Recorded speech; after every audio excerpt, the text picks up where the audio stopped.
ताजा तस्वीरें सीधे बांदीपुर नेशनल टाइगर रिजर्व की, जहां पर पहुंच चुके हैं प्रधानमंत्री नरेंद्र मोदी और उस खुली जीप में थोड़ी देर बाद वो सवार हुए और उसकी तस्वीरें भी हम आपको दिखाएंगे। और देखिए, जिस तस्वीर की जिक्र हम जिस तस्वीर का कर रहे थे, उस ओपन जीप में जो लायन सफारी के लिए जिस जीप का इस्तेमाल किया जाता है, उसमें प्रधानमंत्री सवार हो चुके हैं और बेहद खास अंदाज में, उस खास परिधान में जिसकी चर्चा आज सुबह से हो रही है। सुरभि, लेकिन मैं हैरान हूं ये ओपन जिप्सी क्यों है, क्योंकि अगर सफारी की जा रही है और सफारी की सवारी में प्रधानमंत्री यहां पर हैं तो ये अंदाज तो उनका निराला है, लेकिन ये साफ होने वाला है कि अब कुछ मिनटों के लिए वो अंदर रहने वाले हैं और एक एक चीज का वो जिस तरीके से सफारी के दौरान लुत्फ उठाने वाले हैं, ये बेहद ही दिलचस्प तस्वीरें हमारे सामने होंगी। विपिन, और बिल्कुल न सिर्फ टाइगर रिजर्व और टाइगर सफारी का वो दौरा करेंगे, बल्कि सबसे महत्वपूर्ण बात यह है कि इस रिजर्व में रहने वाले वो तमाम फील्ड डायरेक्टर्स, एनजीओज, उन तमाम स्वयं सहायता समूह के लोगों से मुलाकात करेंगे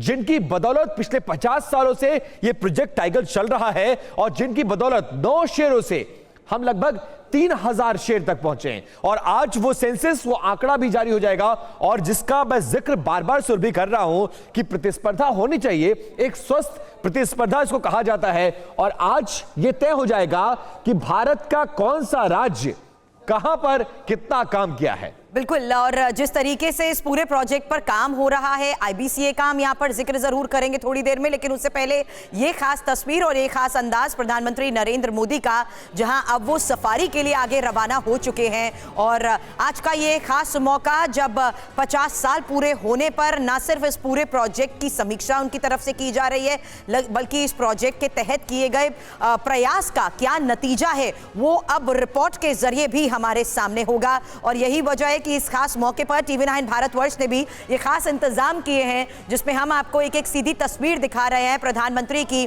बांदीपुर के इस नेशनल पार्क में मौजूदगी की और उनका ये अंदाज जिसका हम लगातार जिक्र कर रहे हैं, क्योंकि आज एक बार फिर से हैट लगाते हुए प्रधानमंत्री नजर आए हैं और अब वो सफारी के लिए आगे रवाना हो चुके हैं। तो सफारी की ये सवारी प्रधानमंत्री की शुरू हो चुकी है और इस बीच बस इंतजार है उस रिपोर्ट का, जहां टाइगर रिजर्व के इस प्रोजेक्ट पर केंद्र सरकार की तरफ से किए गए प्रयास का क्या नतीजा रहा है। और 50 साल पूरे होने पे, प्रोजेक्ट टाइगर के 50 साल पूरे होने पर ये जो खास कार्यक्रम का आयोजन किया गया है, उसी प्रोजेक्ट के तहत प्रधानमंत्री आज मौजूद है यहां पर। हालांकि मनीष जी, हम लगातार इस प्रोजेक्ट का जिक्र इसलिए भी कर रहे हैं क्योंकि ये जो प्रयास है उसके नतीजे क्या रहे हैं, ये बकायदा हमने देखा कैसे आंकड़ों के जरिए कोर्ट के सामने भी शुरुआत में जनवरी में रखे गए थे। और आज प्रधानमंत्री यहां पर मौजूद है खुद ये देखने के लिए कि किस तरीके की चुनौतियां भारत के सामने रही हैं इस प्रोजेक्ट को देखते हुए और उस प्रयास का क्या नतीजा रहा है।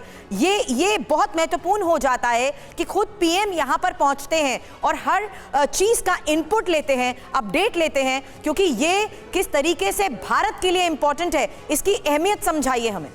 देखिए, सबसे महत्वपूर्ण ये है कि माननीय प्रधानमंत्री जी द्वारा जो आज इस कार्यक्रम में प्रतिभाग किया जा रहा है, तो इससे सबसे ज़्यादा जो फायदा मिलेगा वो फॉरेस्ट डिपार्टमेंट के जितने भी लोग इस कार्यक्रम में शामिल हैं पूरे टाइगर में, उनका मनोबल बहुत बढ़ेगा। क्योंकि हम लोग जंगल में काम करते हैं, जंगल में उस प्रकार का हम लोग को रिकॉग्निशन नहीं मिल पाता है और माननीय प्रधानमंत्री जब इसको रिकॉग्निशन दिया जाएगा तो उससे निश्चित रूप से मनोबल बहुत बढ़ेगा। और ये चैलेंजेस फिलहाल बहुत सारे इसमें अभी हमारे सक्सेस मिली है कई सारी हमको, लेकिन फिर भी कुछ चैलेंजेस हैं, जैसे पोचिंग का खतरा अब भी मंडरा रहा है।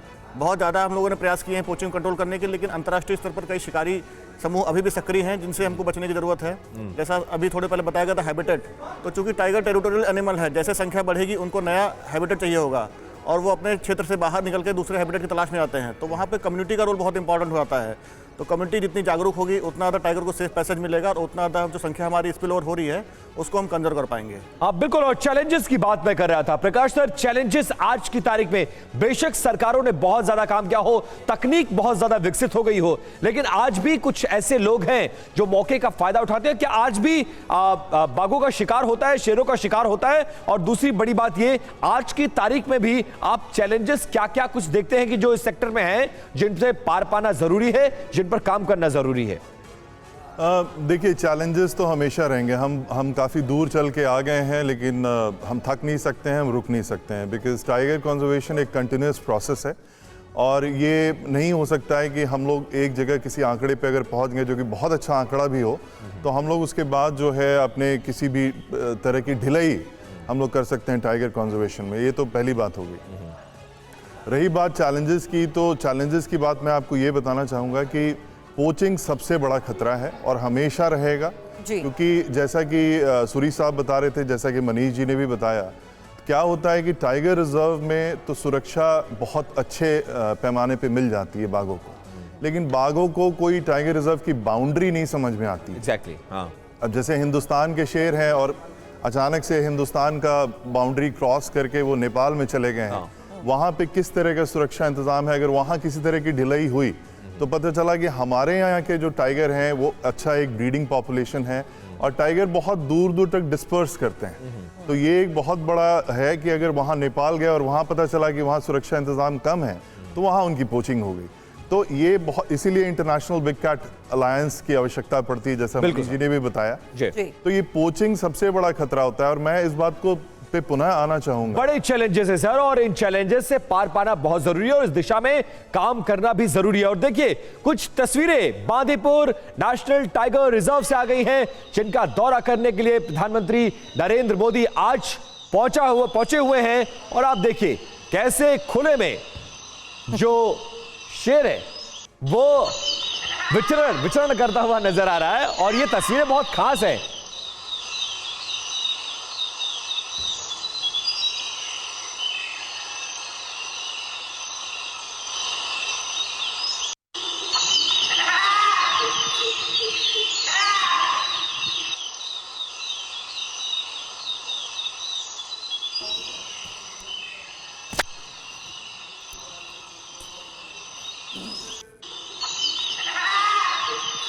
ये तस्वीरें बहुत खास है विपिन। मैं बस उस पल का इंतजार कर रही हूँ क्योंकि पिछली बार तो कोनों में प्रधानमंत्री ने खुद कैमरा अपने हाथ में उठा लिया था तस्वीरों को, चीतों को कैप्चर करने के लिए। आज भी क्या वैसा ही नजर आता है? क्योंकि जिस तरीके से सफारी कर रहे हैं प्रधानमंत्री, ये खास तस्वीरें लगातार सामने आ रही हैं। लेकिन इस बीच ये खास तस्वीरें तो हम अपने दर्शकों को दिखा रहे हैं खास कवरेज करते हुए, क्योंकि जिस तरीके से TV9 भारतवर्ष ने ये खास इंतजाम किए हैं अपने दर्शकों को ये बताने के लिए कि भारत किस लिहाज से इस पूरे प्रोजेक्ट के तहत बड़ी भूमिका भी निभाता आ रहा है और उस प्रयास का कितना नतीजा पहुंचा है और कैसे प्रधानमंत्री अब खुद यहां पर सफारी कर रहे हैं। इस बीच हम चर्चा करेंगे कैसे अब भारत बिग कैट्स यानी बड़ी बिल्लियों की कम होती जनसंख्या को लेकर भी चिंता जाहिर कर चुका है। हालांकि सूरी सर, कैसे भारत की अगुवाई में बिग कैट अलायंस की समस्या को सुलझाने का यह प्रयास किया जा रहा है, इस बारे में मैं आपसे जरूर जानना चाहूंगी, क्योंकि ये IBCA को लेकर भी आज खबर महत्वपूर्ण है। देखिए, इंटरनेशनल बिग कैट अलायंस जो है ये एक बहुत ही, मैं कहूँगा, एक इफेक्टिव बॉडी शामिल, मतलब इफेक्टिव बॉडी जो है ये हो सकती है। और जैसा कि दूसरे अभी इस चर्चा में कहा कि पोचिंग की जो तलवार है, हालांकि उसकी धार थोड़ी कम जरूर हुई है, लेकिन वो अभी भी तलवार लटकी हुई है। और इससे पहले देखिए ये होता था कि अक्सर ये माना जाता था कि बाघ की जब पोचिंग होती थी तो वो पॉट हंटिंग के लिए नहीं होती थी, बल्कि इसलिए होती थी कि बाघ एक अकेला जानवर है जिसके शरीर के हर भाग की, चाहे वो उसके बाल हो, नाखून हो, दांत, उसकी इंटरनेशनल कीमत है और वो चाइना और दूसरे देशों में जाता था। तो IBCA जो है, मुझे नहीं पता कि किस तरह के इसको पावर दी जाएगी या दी है अभी, लेकिन अगर दी जाती है तो ये बहुत अच्छा काउंटर मेजर साबित हो सकता है पोचिंग को रोकने के लिए। लेकिन हमें साथ में, जिसको कहते हैं ना, we have to keep our own house in order. तो यहाँ पर जो एक चुनौतियां हैं हम लोगों के लिए, जिसका कि हम जिक्र कर रहे हैं कि किस तरह से बाघों का जो एक आइडियल हैबिटेट है वो तो सिकुड़ता ही जा रहा है, बल्कि अब एक जरूरत आ गई है कि बहुत सी जगह पे जैसे जेनेटिकल एक डेंजर बाघों के ऊपर है कि अगर एक ही जंगल में रहेंगे तो वो क्या है, जेनेटिक डाइवर्सिटी उनमें नहीं आ पाएगी। इसलिए एक और अब जो जिस चीज के ऊपर तवज्जो दी जा रही है वो है टाइगर कॉरिडोर्स की स्थापना करना। बिल्कुल सर, और ICBA के जरिए प्रधानमंत्री नरेंद्र मोदी की पहल के बाद ये उम्मीद तो जगी है कि जो प्रजातियां अब बिल्कुल खत्म होने के कगार पर थी, तमाम देश मिलकर इस एक अलायंस के जरिए उनके संरक्षण को लेकर काम करें। और हमारे संवाददाता रुपेश कुमार इस वक्त पटना जू में मौजूद हैं। और रुपेश, जिसकी चर्चा मैं कर रहा था कि किसी भी टाइगर रिजर्व में जब कोई जाता है तो सबसे पहले ध्यान यही होता है कि उसका मोटिव और इंटेंशन यही होता है कि आज उसको टाइगर नजर आ जाए। आपको उस जू में नजर आया क्या? और दूसरी बड़ी बात यह है कि पिछले 10 सालों में बिहार सरकार के द्वारा क्या क्या मेजर्स लिए गए हैं जिसका असर अब जमीन पर दिखता हुआ आपको नजर आ रहा है? देखिए बिल्कुल, और टाइगर भी लगता है अभी मॉर्निंग वॉक कर रहा था, लेकिन लगता है टाइगर भी आज खेल करने के मूड में है। वो भी एक किनारे जा कर के, और ये जो ग्रीन एक सेट दिख रहा है उसके नीचे वहां पर बैठ गया है। अच्छा। अभी सुबह का वक्त है, सबसे पहले बाड़े को चेक किया गया, अभी बाहर उनको निकाला गया है, और रॉयल बंगाल टाइगर है। और ये टाइगर यहाँ पर टहलते हुए, चहलकदमी करते हुए अभी कुछ देर पहले दिखा था। फिर एक ग्रीन सेट जो इधर से शायद इस वक्त नहीं दिख रहा है, वहां पर जाकर के और वो आराम फरमा रहा है। विपिन, आपको सुन लिया क्या उसने? जो संडे है, वाल्मीकि आराम नगर फरमा टाइगर रिजर्व है, वहां पर उसको बहुत बिल्कुल बिल्कुल रुपेश, बहुत और संभव है, बहुत संभव है।